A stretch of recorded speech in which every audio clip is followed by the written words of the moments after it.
Ótimo. Bom dia a todos.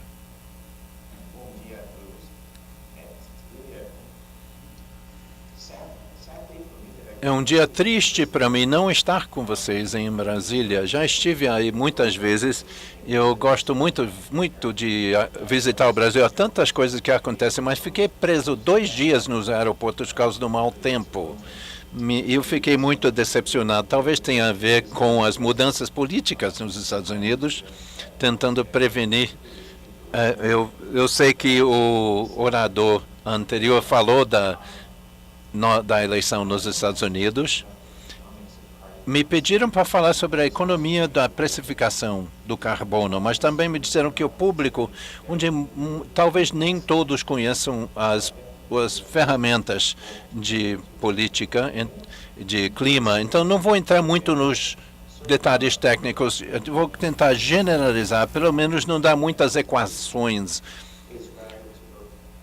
econômicas. Vamos ver se funciona. Eu quero mostrar o conceito e a teoria por trás da precificação do carbono e dar uma visão geral sobre a economia política e algumas questões atuais que enfrentam os formuladores de políticas que trabalham com a precificação no mundo. Por favor, eu estou vendo o público, eu tenho uma pequena tela, eu estou vendo vocês. Se alguma coisa não estiver clara, se houver um problema técnico, acho que Inaé vai me chamar a atenção. Alguém levanta a mão e que eu vou ver. Eu posso parar.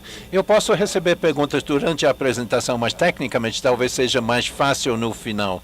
Pretendo falar uns 25 minutos. Então, visão geral do que eu vou falar e passando para o primeiro segmento. Será que pode compartilhar a sua tela? Não estamos vendo a apresentação. Eu pensei que já tivesse. Deixa eu ver. Share screen. E agora? Estão vendo o PowerPoint? Perfeito. Então eu não sei por que. Me avisem se sumir de novo. Então, ponto de partida de por que estamos falando em precificação é que a mudança climática cria novos desafios comparado com os outros problemas ambientais. É um problema global, não é causado só por poucos grandes atores, mas é um desafio onde a poluição surge de fontes difusas, milhões de fontes. Cada um de nós emite gases de efeito estufa em casa, no automóvel. É um problema entre gerações. Então, alguns instrumentos de política que geralmente aplicamos convencionais para atingir os metas ambientais de modo eficaz economicamente, evitando custos desnecessários. Outra lógica importante para a precificação do carbono é que a mudança climática, como outros problemas ambientais, é resultado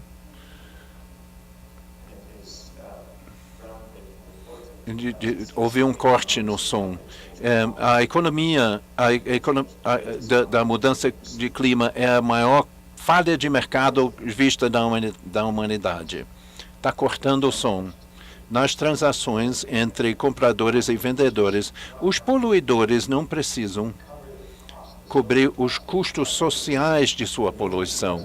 Emitir os gases de efeito estufa no passado foi gratuito, então isso contribui para a mudança climática e os danos.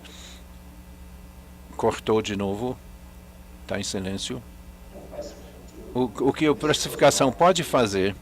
Isso volta ao pensamento teórico de outros economistas do início do século XX, como este de Cambridge, que você aplica os custos sociais da atividade a uma política econômica, um imposto, um preço, e internaliza as externalidades, evitando assim a transferência do custo para a sociedade em geral e obriga o poluidor a pagar. Isso muda a dinâmica econômica.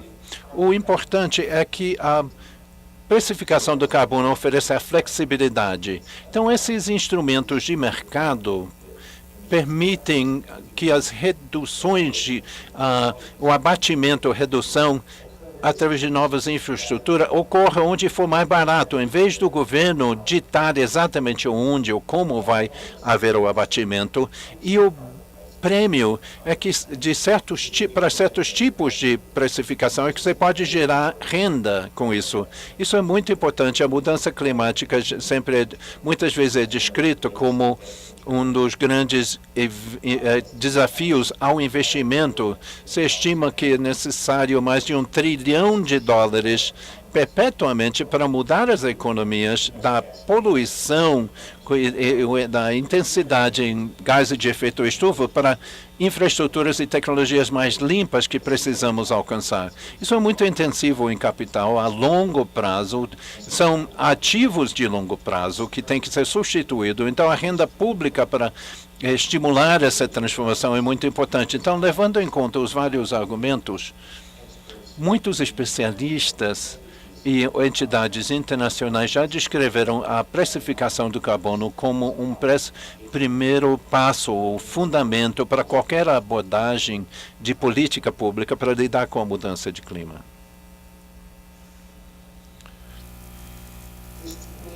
Há duas maneiras de implementar a precificação do carbono. Falamos em precificação, mas se quiser explicitar um preço que dê o sinal para o poluidor e a economia em geral, abordagens.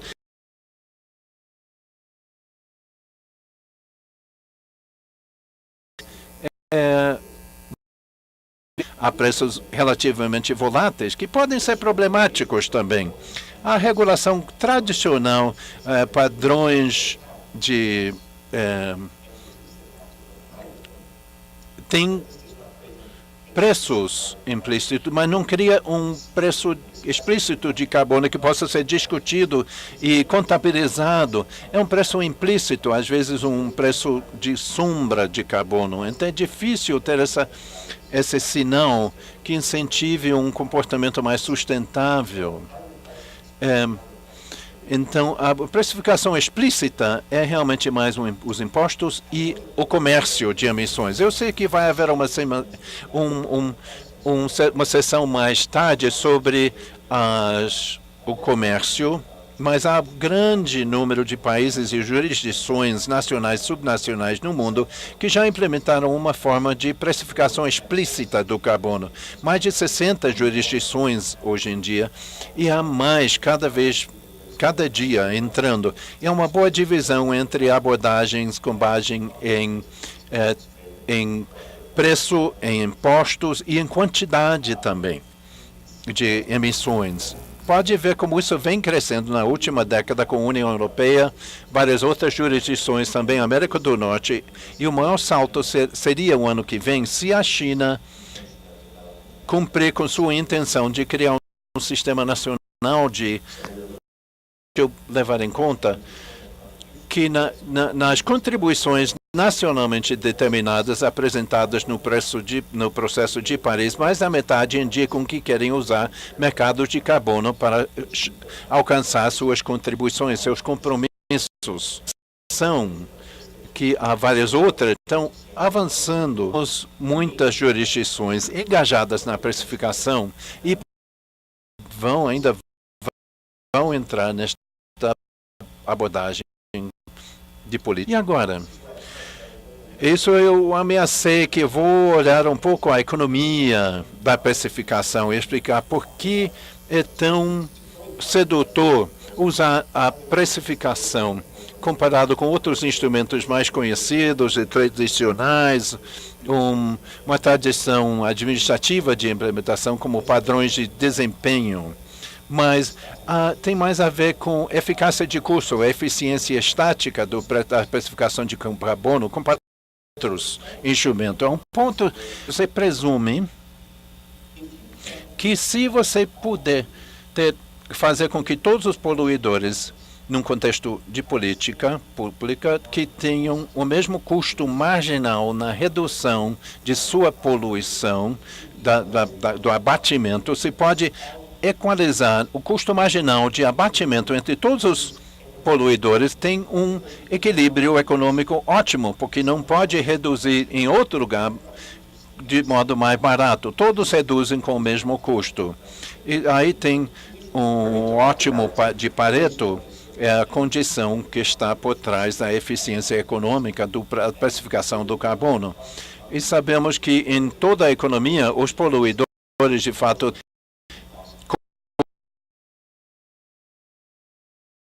como precificação do carbono.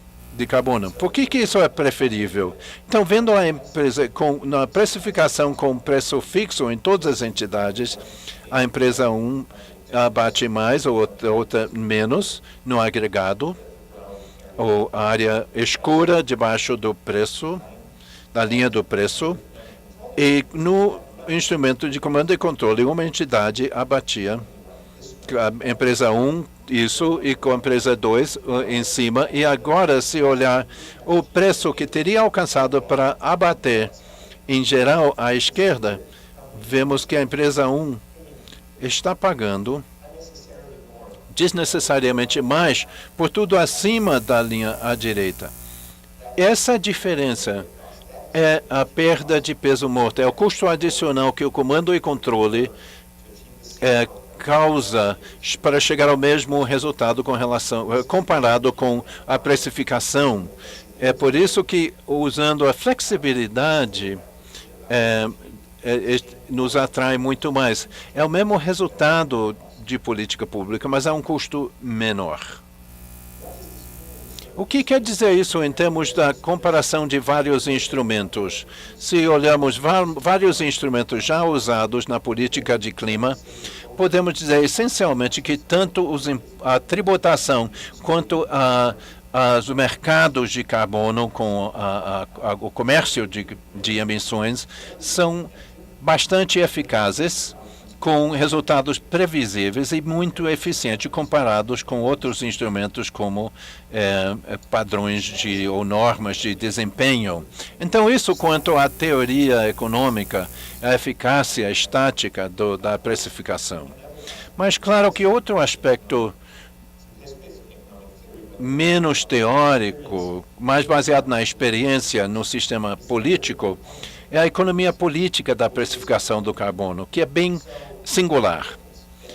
Um benefício importante de usar a precificação é que o governo, com suas informações imperfeitas sobre o custo de abatimento e potencial de abatimento com cada poluidor específico, não é obrigado o governo a decidir onde haverá o abatimento, qual entidade que vai abater quanto.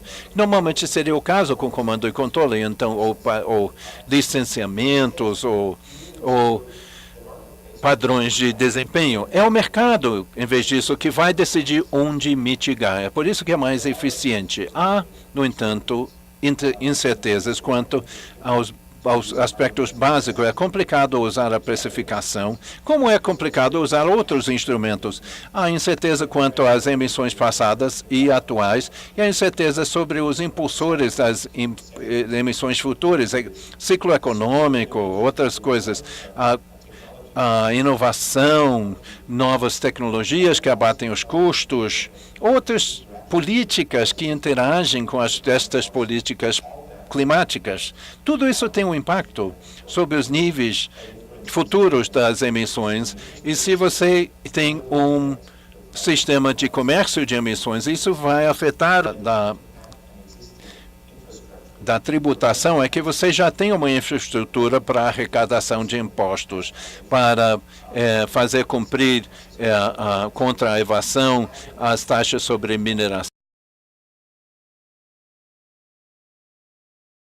Para o formulador de política que quer fortalecer esses instrumentos, muitas entidades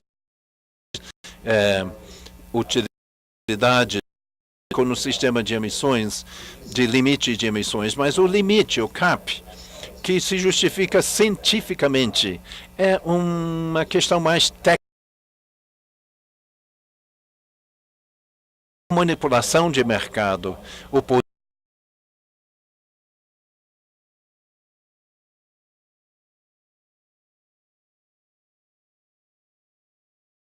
instrumentos puros de preço ou de quantidades, de volume. São instrumentos cada vez mais híbridos, onde a abordagem de comércio de emissões com mais ter um preço que temos que pensar é onde a economia da evolução entra em jogo, onde os investimentos estratégicos, subsídios, pesquisa e desenvolvimento fazem mais sentido. Acho que é isso que eu tinha quanto à economia da precificação. Eu espero que tenhamos alguns momentos para perguntas e respostas. Muito obrigado pela paciência ao longo da apresentação.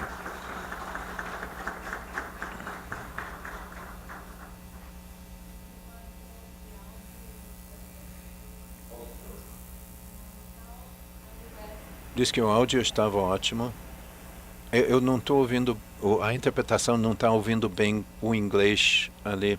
Seria bom que falasse com um microfone para ele e outro microfone para a gente ouvir aqui.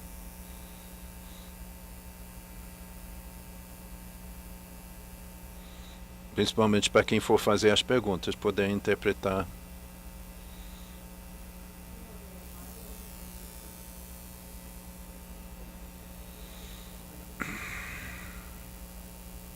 Hi, Michael.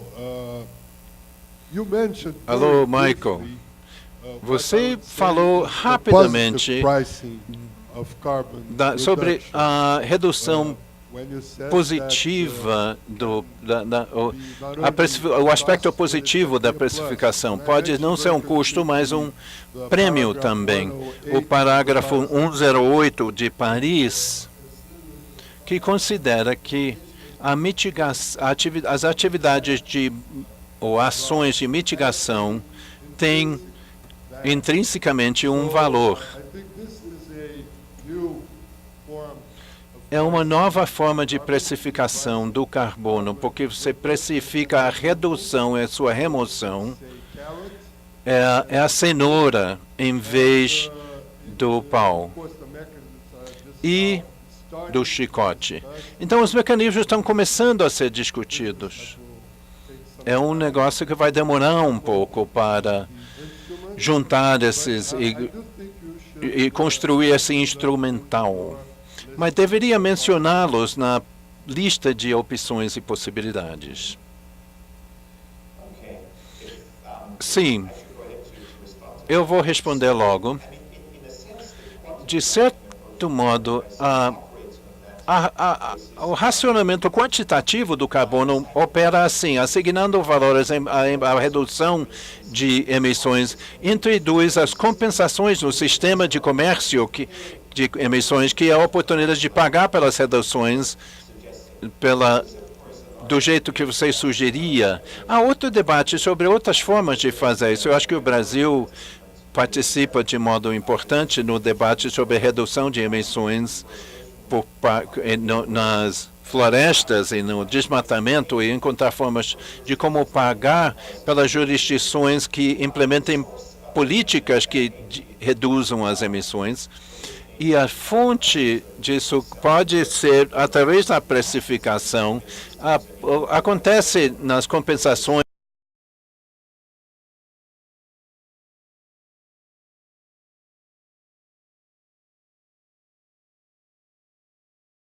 e nas limitações. Sabe que na Califórnia o sistema de emissões discutiu com Acre para um sistema onde participantes na Califórnia pagariam pela redução de emissões do desmatamento no Acre e usariam isso para cumprir com suas obrigações. Mas há outras maneiras de pagar isso, não só no mercado de carbono. Por exemplo, através de fundos públicos, financiados por diferentes instrumentos similares à cooperação econômica e assistência ao desenvolvimento. Economicamente, usar os fundos que não fazem parte de um regime de precificação de carbono perde eficiência, tem um custo também. Tem um custo em termos dos orçamentos fiscais para os países que alocariam os recursos, mas considerando como as reduções baratas são baratas no desmatamento, evitando desmatamento. Obrigado pelo comentário, que isso faz sentido. Alô, Michael. Eu sou Pedro, de Greenpeace. Tenho uma pergunta.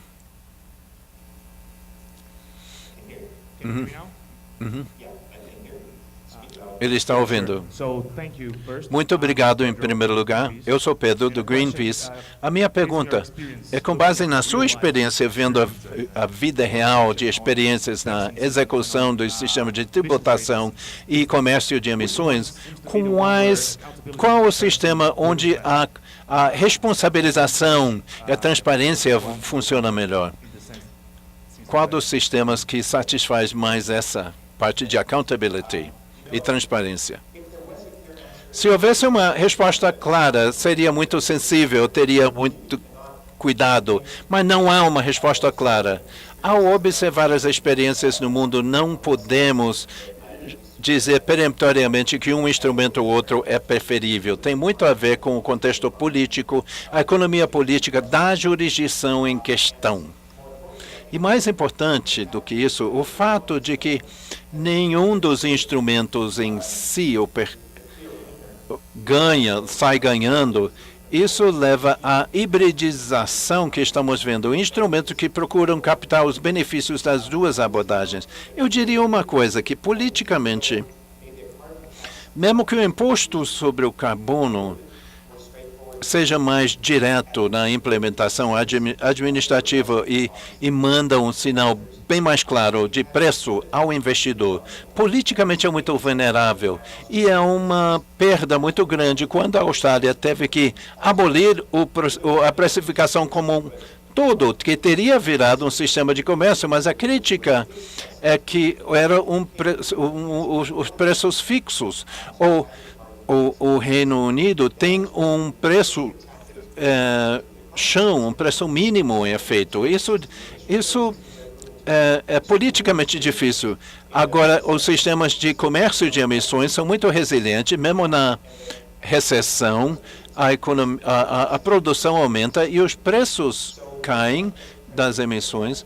Então, é muito menos pressão para abolir o comércio das emissões. A pressão dos grupos como Greenpeace para fortalecer o sistema de emissões, de comércio de emissões. Então, na economia política, apesar de valorizar a certeza de investimento oferecido por um imposto, vale a pena pensar no sistema de comércio de emissões, mas também é bom pensar nos exemplos da Califórnia, por exemplo, e o Reino Unido e União Europeia, de ter uma previsibilidade de preço. Garantir isso seria o equilíbrio entre as duas opções.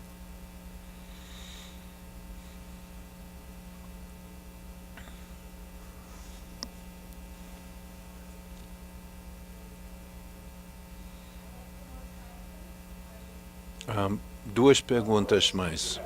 Se vocês tiverem tempo, ele se dispõe.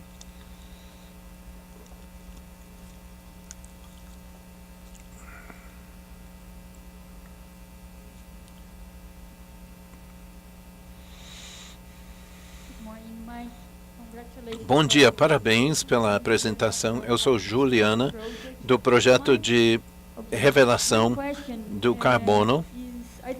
Eu quero perguntar quanto à sua opinião sobre uma especificidade brasileira. No Brasil, 62% de nossas emissões vêm do uso da terra. Eu queria saber de você se você acha que o preço do carbono poderia ajudar a lidar com esse desafio.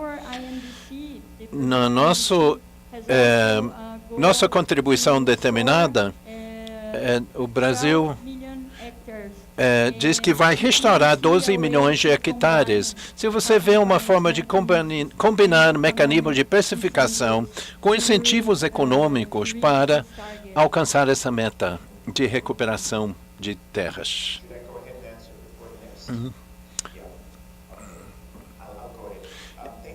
Vou responder logo. É uma ótima pergunta e é uma questão muito importante que o Brasil e muitos outros países que estão considerando a precificação têm Tem muitas emissões que surgem do uso da terra e das florestas, desmatamento. A resposta também não é clara. Não há dúvida que tentar incluir as emissões da agricultura e da desmatamento e da silvicultura também agrega desafios aos monitoramento, verificação e também a permanência, como contabilizar a permanência dessas reduções. E se a terra que não deveria ser desmatada for desmatada depois dos créditos serem emitidos, isso levanta desafios, mas é administrável através de novos instrumentos. E os países que já introduziram a precificação do carbono e os mercados de carbono para a silvicultura e o uso da terra, como Nova Zelândia e até a Austrália, com a agricultura do carbono, dão ideias para os detalhes de políticas a serem adotadas e ferramentas técnicas, por exemplo, imagens de satélite, etc. Há novas tecnologias que ajudam a administrar isso. Do ponto de vista econômico, o ideal seria incluir isso sim, que muitas opções para abatimento no uso da terra são dos mais baratos, acessíveis economicamente. Então, se houver financiamento do carbono ou receita de um imposto de carbono para reduzir as emissões no uso da terra e na silvicultura, haveria muito mais reduções aqui, aliviando a carga imposta sobre os setores onde custa mais alcançar as reduções, por exemplo, em alguns setores da indústria. Então, seria atraente economicamente aproveitar a diferença de custo no abatimento entre o uso da terra e outros setores, mas se não tiver a estrutura de verificação e contabilização e com as estruturas de fiscalização pública para que os proprietários que prometeram não desmatem mesmo para receberem pagamento, então o plano, você tem que evitar que o plano tenha essa fraqueza. É o preço, então, do benefício econômico de incluir o uso da terra. É a fiscalização e controle.